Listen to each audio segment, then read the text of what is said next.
السلام عليكم ورحمة الله، حياكم الله يا إخواني. اللي تو انتهينا من صلاة التراويح، نسأل الله القبول والإخلاص.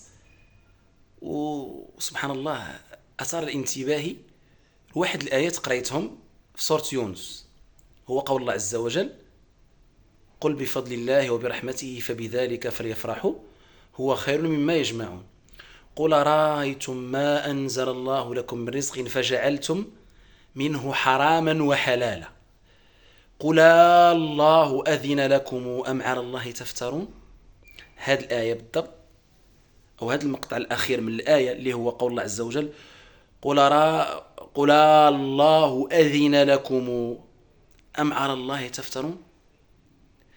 هذه الآية هذه سبحان الله، وإن كان يعني سبب النزول ديالها شيء، لكن المعنى ديالها يصب في هذه الفوضى التي نعيشها في تغيير مدونة الأسرة من نصوص شرعية قطعية إلهية ألا يعلم من خلق وهو اللطيف الخبير، إلى اجتهادات بشرية قابلة للنقص والزلل.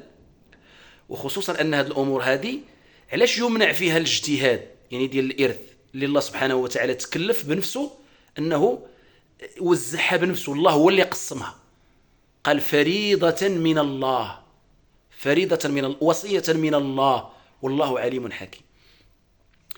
قل الله أذن لكم أم على الله تفترون. واش هادشي اللي بغين يديروا الناس من الذي أذن لهم؟ كما قال الدكتور دريس القنبوري الله يجازيه بخير، قال لك اللي عيجتهد خصو يكون كيجتهد لله، ماشي يجتهد من أجل إرضاء جهات معينة أو منظمات هي اللي كتخلصه وكتدفعه. إذن المسألة ديال قول الله أذن لكم أم على الله تفترون، يعني الله سبحانه وتعالى كيتحدث معنا ومع المسلمين ومع الناس جميعا.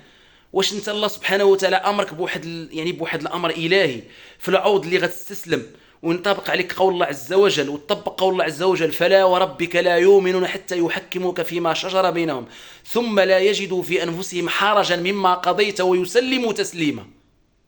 لا بد من الاستسلام والإذعان للقول ديال الله عز وجل. تجي انت في القرن ال21 وتبدا انك يعني تفلسف وتسترك على الله سبحانه وتعالى كأنك انت كتفهم اكثر من ربي، كأنك انت ارحم اكثر من ربي.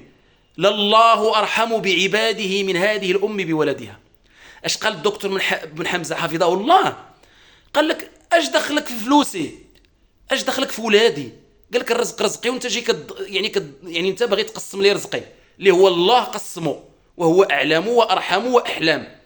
قل الله أذن لكم أم على الله تفترون وما ظن الذين يفترون على الله الكذب يوم القيامة ولا تقولوا لما تصف ألسنتكم الكذب هذا حلال وهذا حرام لتفتروا على الله الكذب إن الذين يفترون على الله الكذب لا يفلحون. والله عز وجل يقول يعني أعظم ذنب يعصى به الله عز وجل شنو هو الشرك، وأعظم منه هو القول على الله بغير علم. هكذا جاء في سورة الأعراف الله عز وجل يقول: قل إنما حرم ربي الفواحش ما ظهر منها وما بطن والإثم والبغي بغير الحق وأن تشركوا بالله ما لم ينزل به سلطانا. شنو قال الله عز وجل؟ وأن تقولوا على الله ما لا تعلمون. فانتبه أخي المسلم، نسأل الله سبحانه وتعالى أن ينبهنا وإياكم. والسلام عليكم ورحمة الله وبركاته.